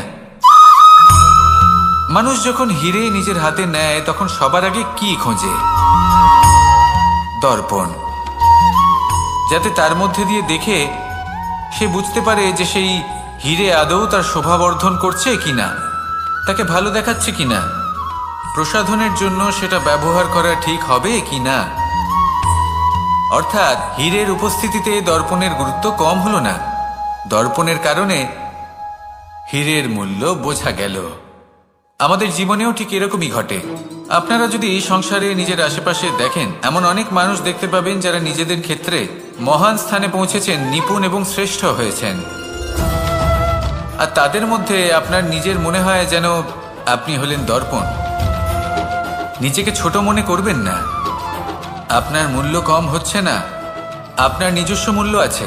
আর যদি আপনার অস্তিত্ব না থাকে তাহলে ওনাদের অস্তিত্বের মূল্য সংসার বুঝতেই পারবে না।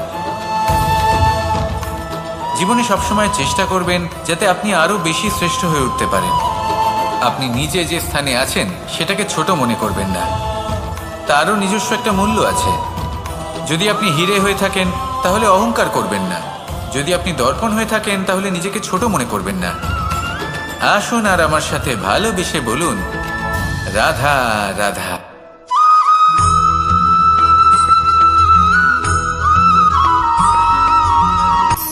শক্তি শক্তি অর্জন করা এতটা কঠিন নয় যতটা শক্তি লাভ করার পরে সেই শক্তি সামলানো কঠিন হয়। কারণ যেই মানুষ শক্তি লাভ করে তার মনে গর্ববোধ জন্মায়, জন্মায় অহংকার, জন্মায় জেদ। তাই শক্তি প্রাপ্ত করার সাথে বিনম্র থাকাও অত্যন্ত আবশ্যক। আর এটা আমাদের শেখা উচিত বৃক্ষের থেকে। বৃক্ষ যা আমাদের ফল দেয়, বৃক্ষ যা যত ফল দেয় ততটাই ঝুঁকে যায়। আমরা পাথর মারি ওই বৃক্ষের থেকে ফল প্রাপ্ত করার জন্য। সেই পাথরের মার সহ্য করেও বৃক্ষ আমাদের ফল দেয়। কোনো গর্ববোধ নেই, কোনো অহংকার বোধ নেই। আর সেই জন্য এই বৃক্ষের পুজো করা হয়। এটাই হলো মাহাত্ম্য শক্তির সাথে বিনম্রতার। যদি এই শক্তি সৃজন করে থাকে, সাহায্য করে থাকে, সম্বল হয়ে থাকে, তবেই সেই শক্তি উপযুক্ত। আর নয়তো সেই শক্তি একদিন আপনাকে আসক্ত অবশ্যই করবে। তাহলে শক্তি অবশ্যই অর্জন করুন, কিন্তু তার সাথে সেই শক্তি সামলানোর মতো বিবেকও আপনাকে অবশ্যই জাগ্রত করতে হবে। তাহলে আসুন আমার সাথে ভালোবেসে বলুন, রাধা রাধা।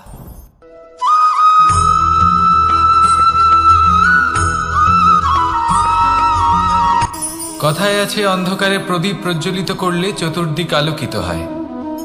কিন্তু যদি এই প্রদীপ আমি সূর্যের আলোর সম্মুখে সকালবেলায় প্রজ্বলিত করে রেখে দিই, তাহলে কি হবে? আপনি বলবেন যে এটা করে তো কোনো লাভই হলো না। সূর্যের প্রকাশের সামনে এই প্রদীপ আসলে কিছুই নয়। এবার এই চিন্তা ভাবনা প্রত্যেক দিন করতে হবে, আর একটা অমূল্য শিক্ষা পেতে হবে। মনে করুন যে আপনি মহাপুরুষের সামনে বসে আছেন, কোনো মহাজ্ঞানীর সামনে। তাহলে সেই ব্যক্তির সামনে নিজের জ্ঞানের প্রদীপ প্রজ্বলিত করবেন না, নীরব থাকুন। আর সেই ব্যক্তির সূর্যের প্রকাশের মতো জ্ঞান প্রাপ্ত করুন। যতটা পারবেন জ্ঞান লাভ করুন। যদি এমন কোনো সময়, এমন কোনো স্থানে আপনি আছেন যেখানে চতুর্দিক অন্ধকার, কারোর কাছেই জ্ঞান নেই, সেখানে নিজের জ্ঞানের প্রদীপ প্রজ্বলিত করুন। এমন করলে দুদিক থেকেই আপনার লাভ হবে। আপনার জ্ঞান প্রাপ্তিও হবে, আর জ্ঞানের সঠিক প্রয়োগও করতে পারবেন। আর এই মন প্রসন্ন হয়ে বলবে, রাধা রাধা।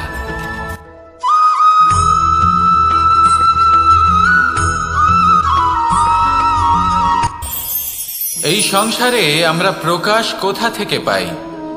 এর উত্তর বড়ই সরল। ভোরে যখন সূর্যোদয় হয় তখন প্রকাশের কিরণ আমাদের ঘরে এসে পৌঁছয়। এইভাবেই আমরা প্রকাশ লাভ করি। এবার এই প্রকাশের আলোতেই আমরা সারাদিনের কাজ সম্পন্ন করি। সন্ধে হয়ে যায়, সূর্যাস্তও হয়ে যায়। আর আমাদের ঘর যাতে অন্ধকার না হয় তার জন্য আমরা একটা প্রদীপ প্রজ্বলিত করি। এটাই ঘটে আমাদের জীবনেও।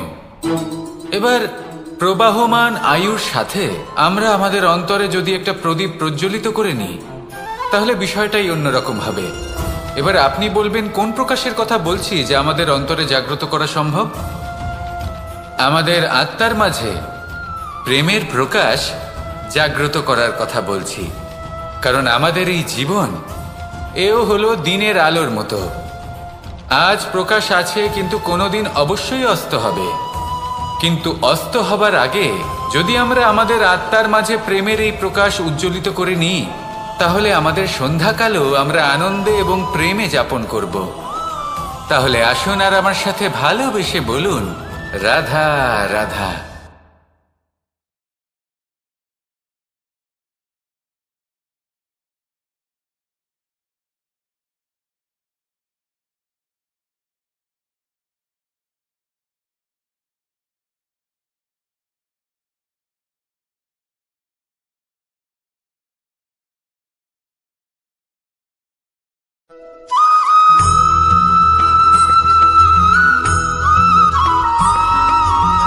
কথায় আছে যে এমন কোনো অক্ষর নেই যার দ্বারা কোনো মন্ত্র হয় না। এমন কোনো বনস্পতি নেই যা নিজেই একটা ঔষধি নয়। পৃথিবীর এমন কোনো ব্যক্তি নেই যার মধ্যে কোনো যোগ্যতা থাকে না। শুধু প্রয়োজন হলো যে ব্যক্তিকে আমরা খুঁজে চলেছি তাকে সঠিকভাবে চিনে নেওয়া। যদি তার যোগ্যতা, তার বিশেষত্ব আমরা বুঝতেই না পারি, তাহলে আর লাভ কি রইল? এই সংসারে এমন অনেক ব্যক্তি রয়েছেন যারা ছোট ছোট অসফলতার কারণে আপনাকে এটা বলে দেবে যে আপনি কোনো কাজের নন, আপনি হলেন মূর্খ, আপনি কিছুই করতে পারবেন না। এইসব কথায় কখনোই বিশ্বাস করবেন না, কারণ আপনি এবং প্রত্যেকটি জীব এই পরমাত্মা এবং এই প্রকৃতির সৃষ্টি, যা অত্যন্ত বিশেষ। যদি আপনাকে উদাহরণ দিই, তাহলে একদিকে আছে তরোয়াল, একটা বড় লম্বা তরোয়াল যার দ্বারা যুদ্ধ করা যায়, জয়লাভ করা যায়। আর অন্যদিকে রয়েছে একটা ছোট্ট সূচ, কিন্তু যে কাজ একটা ছোট্ট সূচ করতে পারে তা একটা তরোয়াল দ্বারা সম্ভব নয়। এর অর্থ হলো এটাই যে প্রত্যেকটা রচনা অত্যন্ত অমূল্য এবং অত্যন্ত বিশেষ হয়। তাহলে বিশ্বাস রাখুন যে আপনি অত্যন্ত বিশেষ একজন, আর প্রেমের সাথে বলুন, রাধা রাধা।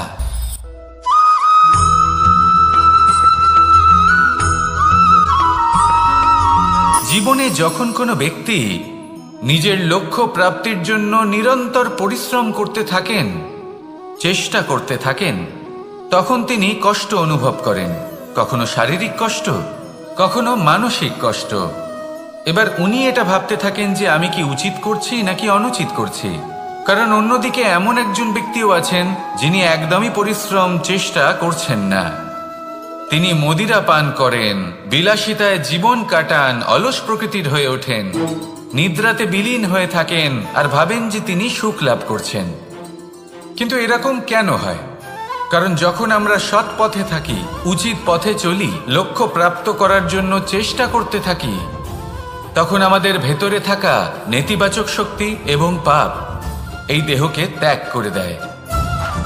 আর এই অনুভূতিটাই আমাদের দুঃখের অনুভূতি দেয়, কষ্ট দেয়। এবার সেখানে যদি আমরা কুপথে চলি, অনুচিত পথে চলতে থাকি, তাহলে আমাদের ভেতরে থাকা পুণ্য এবং ধনাত্মক শক্তি আমাদের দেহ ত্যাগ করে দেয়।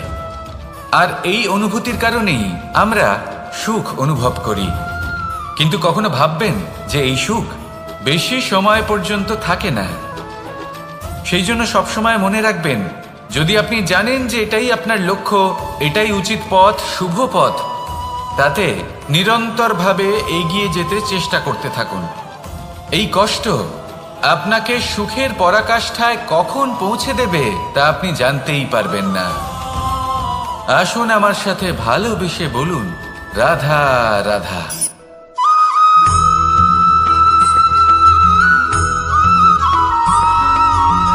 এই দড়িটা দেখুন,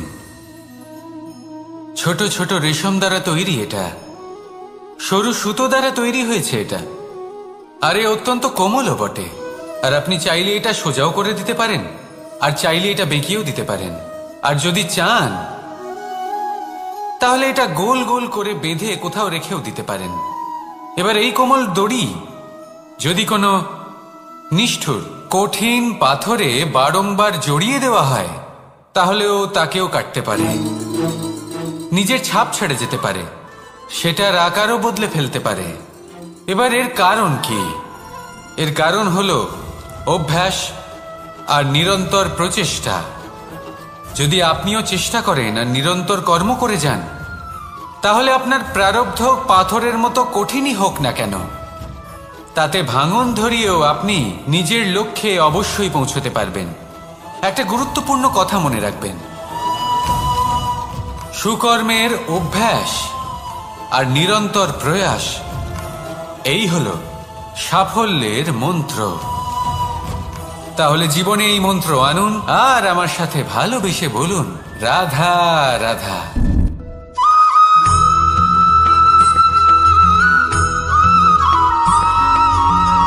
এই সংসারে কোনো বস্তু হোক বা ব্যক্তি হোক, তার একার গুরুত্ব কিন্তু খুব বেশি নয়।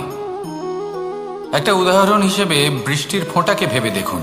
যদি একটি বৃষ্টির ফোঁটা হয় তাহলে তার খুব বেশি গুরুত্ব থাকে না, কিন্তু যখন সহস্র বৃষ্টির ফোঁটা মেঘের মধ্যে দিয়ে ঝরে পড়ে, তখন সেটা বর্ষার রূপ ধারণ করে। সেই বর্ষা যা এই প্রকৃতিকে শান্ত করে। সেইভাবেই পাথরের ছোট টুকরো, তার খুব বেশি গুরুত্ব থাকে না, কিন্তু যখন অসংখ্য পাথরের টুকরো একত্রিত হয় তখন তা পর্বতের আকার ধারণ করে। সেইভাবেই কিছু মানুষ যখন একত্রিত হন তখন তৈরি হয় পরিবার, কিছু পরিবার যখন একত্রিত হয় তখন তৈরি হয় সমাজ, যখন অনেক সংখ্যক সমাজ একত্রিত হয় তখন তৈরি হয় রাজ্য। এবার এই রাজ্যের সবথেকে গুরুত্বপূর্ণ ব্যক্তি হতে পারেন রাজা, কিন্তু তাও সেই রাজা একা কিছু করতে পারেন না। যুদ্ধ লড়ার সময় তারও নিজের সৈন্যদলকে প্রয়োজন পড়ে। কিন্তু এই সংসারে এমন একজন ব্যক্তি আছেন যিনি একাই সব কাজ করতে থাকেন, এবং সেই ব্যক্তি হলেন মা। আমাদের জীবনে একজন পিতার ভূমিকা কিন্তু নিঃসন্দেহে অমূল্য, কিন্তু আমাদের সকলের জীবনে যে ভূমিকা একজন মায়ের তা অন্য কারোর থাকে না। একজন মা একাই সন্তানকে বড় করতে পারেন, সংস্কারী করে তুলতে পারেন, তার জন্য পরিশ্রম করেন। আর এত কিছু কাজ করার পরেও তার কাজের জন্য তিনি প্রশংসা অবশ্য পান না। উল্টে যদি সেই সন্তান অনুচিত পথে চালিত হয়, অনুচিত কর্ম করে, তখন সেই মাকেই অপবাদের পাত্র হয়ে উঠতে হয়। আমাদের জীবনে মায়ের যোগদান কতটা সেটা বুঝুন। আপনাকে বড় করে তোলার জন্য উনি কতটা পরিশ্রম করেছেন সেটা বুঝুন। আজ থেকে, এখন থেকে, এই মুহূর্ত থেকে মাকে সম্মান করতে শিখুন। যখন সময় পাবেন, যখন সুযোগ হবে, তখন তার প্রশংসা করুন, ওনারও ভালো লাগবে।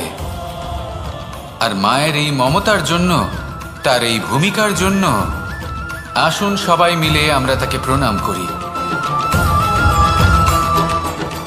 আর সকলে মিলে ভালোবেসে বলি, রাধা রাধা।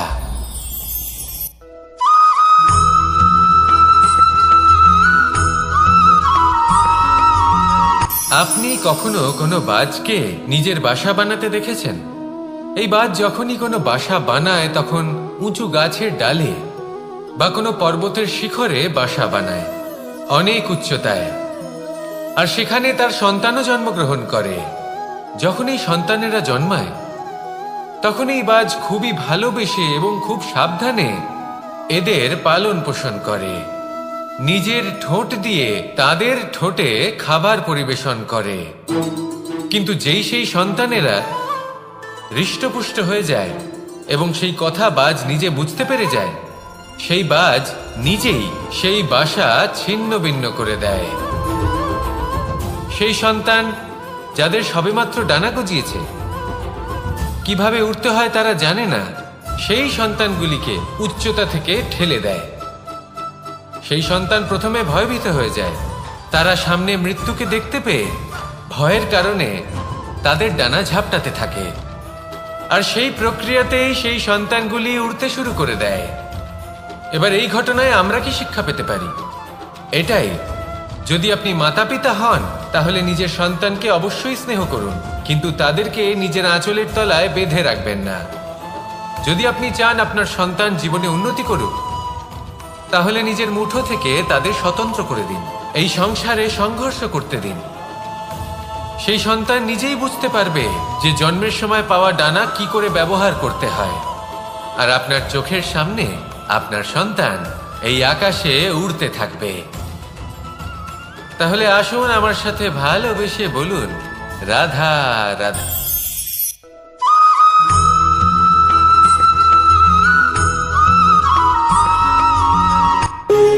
যখন মানুষের মৃত্যু হয় তখন কি হয়? অনেক সংখ্যক মানুষ শোক পালন করতে চলে আসেন। যে ব্যক্তি মৃত্যু লাভ করেছেন তার অনেক বস্তু থাকে যেগুলো তার প্রিয়, যেগুলো তিনি ব্যবহার করেছেন। তার শয্যা, তার বস্ত্র, তার আভূষণ সবকিছু তার থেকে বিচ্ছিন্ন করা হয় এবং খালি হাতে তাকে শ্মশানের উদ্দেশ্যে রওনা করা হয়। আমি আপনাকে এই প্রশ্ন করতে চাই, আপনি এই সংসারে কি অর্জন করেছেন? ধন সম্পত্তি, বস্ত্র, আভূষণ, এই সব কিছু যে আপনি অর্জন করেছেন, আপনার মৃত্যুর পরে তা আপনার থেকে দূর হয়ে যাবে। এর উত্তর হলো একটাই, আপনার কর্ম। শুধু সেটাই আছে যা একান্ত আপনার, আর শুধু সেটাই এই সংসার থেকে চলে যাওয়ার পরেও সংসারেই জীবিত থাকবে। যদি আপনি দুষ্কর্ম করেন তাহলে এই সংসার আপনাকে একটি অনুচিত উদাহরণ হিসেবে মনে রাখবে যে এই ব্যক্তি খুব পাপী ছিল, অনুচিত কর্ম করতেন। যে পথে তিনি চলেছেন সেই পথে কারোর চলা উচিত নয়। সেখানেই যদি আপনি সৎকর্ম করেন তাহলে সংসার চিরকাল এটাই বলবে যে খুব ভালো মানুষ ছিলেন, সবাইকে ভালোবাসতেন, সবাইকে সাহায্য করতেন, আমার খুব প্রিয় মানুষ ছিলেন। এটাই হলো শ্রেষ্ঠ কর্ম। সেই জন্য জীবনে শুধুমাত্র ধন সম্পত্তি, আভূষণ এই সব অর্জন করতে গিয়ে নিজের মনোনিবেশ করবেন না। শ্রেষ্ঠ কর্ম করুন। সংসার থেকে চলে যাওয়ার পরেও এই কর্মই এই সংসারে আপনাকে জীবিত রাখবে। আসুন আমার সাথে ভালোবেসে বলুন, রাধা রাধা।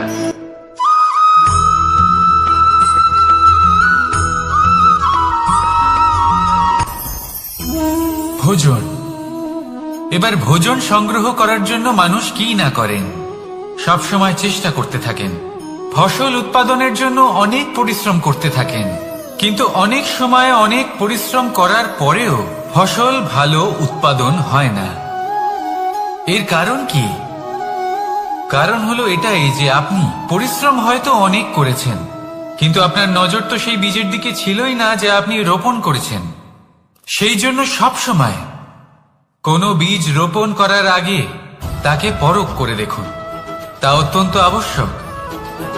আর সেইভাবেই যখনই কোনো কর্মের প্রশ্ন আসে তাহলে সেখানে শুধুমাত্র পরিশ্রম যথেষ্ট নয়। সেই কাজের প্রতি আপনার কর্তব্য কি, আপনার উদ্দেশ্য কি, সেটা জানা হলো অত্যন্ত গুরুত্বপূর্ণ। তাই কর্ম করুন, কিন্তু সেই কর্মের প্রতি আপনার যা উদ্দেশ্য তার মাহাত্ম্য বুঝতে চেষ্টা করুন। তাহলে আসুন আমার সাথে ভালোবেসে বলুন, রাধা রাধা।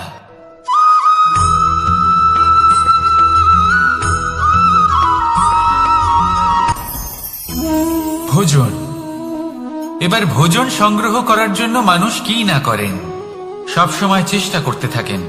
ফসল উৎপাদনের জন্য অনেক পরিশ্রম করতে থাকেন, কিন্তু অনেক সময় অনেক পরিশ্রম করার পরেও ফসল ভালো উৎপাদন হয় না। এর কারণ কি? কারণ হলো এটাই যে আপনি পরিশ্রম হয়তো অনেক করেছেন, কিন্তু আপনার নজর তো সেই বীজের দিকে ছিলই না যা আপনি রোপণ করেছেন। সেই জন্য সব সময় কোনো বীজ রোপণ করার আগে তাকে পরখ করে দেখুন, তা অত্যন্ত আবশ্যক। আর সেইভাবেই যখনই কোনো কর্মের প্রশ্ন আসে তাহলে সেখানে শুধুমাত্র পরিশ্রম যথেষ্ট নয়। সেই কাজের প্রতি আপনার কর্তব্য কি, আপনার উদ্দেশ্য কি, সেটা জানা হলো অত্যন্ত গুরুত্বপূর্ণ। তাই কর্ম করুন, কিন্তু সেই কর্মের প্রতি আপনার যা উদ্দেশ্য তার মাহাত্ম্য বুঝতে চেষ্টা করুন। তাহলে আসুন আমার সাথে ভালোবেসে বলুন, রাধা রাধা।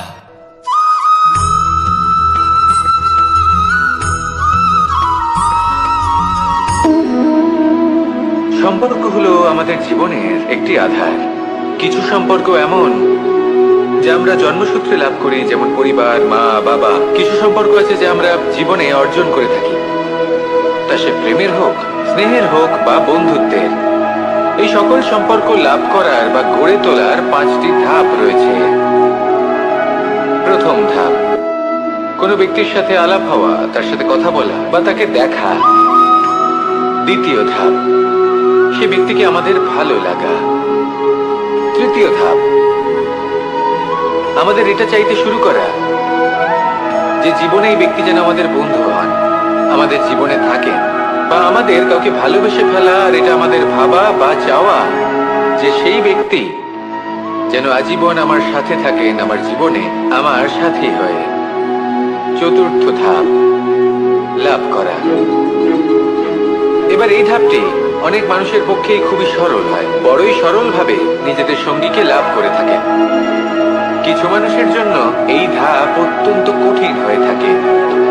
অনেক প্রতিকূল পরিস্থিতির উপর জয়লাভ করে তারা সঙ্গীকে লাভ করেন, কিন্তু লাভ অবশ্যই করেন।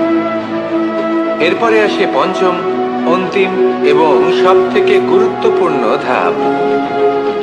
সেটা হলো সেই সম্পর্ক পালন করা।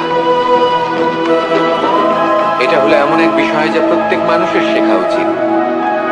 যদি ব্যক্তি নিজের জীবনে সম্পর্ক রক্ষা করতে শিখে যান, তবে প্রত্যেক সম্পর্ক তার জীবনকে স্বর্গ করে তুলবে। আসুন আর আমার সাথে ভালোবেসে বলুন, রাধা রাধা।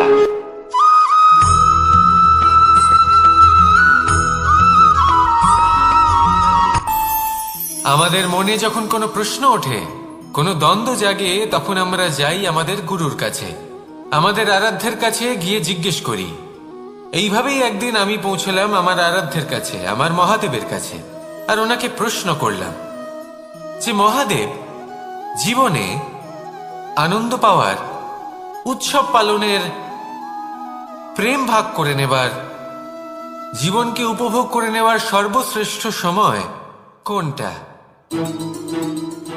মহাদেব হাসলেন আর উনি বললেন, জীবনে উৎসব পালনের সব থেকে শ্রেষ্ঠ দিন হলো মৃত্যুর ঠিক আগের দিনটা। প্রেম ভাগ করে নেওয়ার সব থেকে শ্রেষ্ঠ মুহূর্ত হলো মৃত্যুর ঠিক আগের মুহূর্ত। জীবনকে উপভোগ করে নেওয়ার সর্বশ্রেষ্ঠ প্রহর হলো মৃত্যুর 1 প্রহর পূর্বে। তখন আমি চমকে গেলাম। আমি বললাম, কিন্তু মহাদেব, মৃত্যু তো অনিশ্চিত, আমরা জানিও না কবে আমাদের মৃত্যু হবে। মহাদেব আবার হাসলেন। উনি বললেন যে যদি আমরা এভাবে জীবন কাটাই যে আমরা জীবনের প্রত্যেক দিন, প্রত্যেক মুহূর্ত, প্রত্যেক প্রহর শেষ বলে মনে করি, তাহলে আমাদের সমস্ত জীবন আনন্দের সাথেই অতিবাহিত হবে। কি বলেন?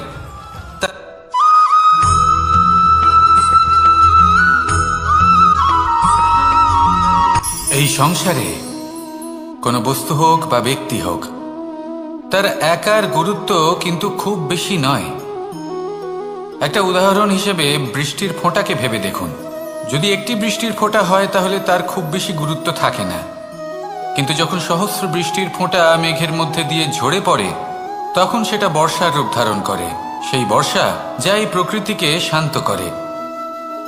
সেইভাবেই পাথরের ছোট টুকরো, তার খুব বেশি গুরুত্ব থাকে না, কিন্তু যখন অসংখ্য পাথরের টুকরো একত্রিত হয় তখন তা পর্বতের আকার ধারণ করে। সেইভাবেই কিছু মানুষ যখন একত্রিত হন তখন তৈরি হয় পরিবার, কিছু পরিবার যখন একত্রিত হয় তখন তৈরি হয় সমাজ, যখন অনেক সংখ্যক সমাজ একত্রিত হয় তখন তৈরি হয় রাজ্য। এবার এই রাজ্যের সব থেকে গুরুত্বপূর্ণ ব্যক্তি হতে পারেন রাজা, কিন্তু তাও সেই রাজা একা কিছু করতে পারেন না। যুদ্ধ লড়ার সময় তারও নিজের সৈন্যদলকে প্রয়োজন পড়ে। কিন্তু এই সংসারে এমন একজন ব্যক্তি আছেন যিনি একাই সব কাজ করতে থাকেন, এবং সেই ব্যক্তি হলেন মা। আমাদের জীবনে একজন পিতার ভূমিকা কিন্তু নিঃসন্দেহে অমূল্য, কিন্তু আমাদের সকলের জীবনে যে ভূমিকা একজন মায়ের তা অন্য কারোর থাকে না। একজন মা একাই সন্তানকে বড় করতে পারেন, সংস্কারী করে তুলতে পারেন, তার জন্য পরিশ্রম করেন। আর এত কিছু কাজ করার পরেও তার কাজের জন্য তিনি প্রশংসা অবশ্য পান না। উল্টে যদি সেই সন্তান অনুচিত পথে চালিত হয়, অনুচিত কর্ম করে, তখন সেই মাকেই অপবাদের পাত্র হয়ে উঠতে হয়। আমাদের জীবনে মায়ের যোগদান কতটা সেটা বুঝুন। আপনাকে বড় করে তোলার জন্য উনি কতটা পরিশ্রম করেছেন সেটা বুঝুন। আজ থেকে, এখন থেকে, এই মুহূর্ত থেকে মাকে সম্মান করতে শিখুন। যখন সময় পাবেন, যখন সুযোগ হবে, তখন তার প্রশংসা করুন, ওনারও ভালো লাগবে। আর মায়ের এই মমতার জন্য, তার এই ভূমিকার জন্য আসুন সবাই মিলে আমরা তাকে প্রণাম করি, আর সকলে মিলে ভালোবেসে বলি, রাধা রাধা।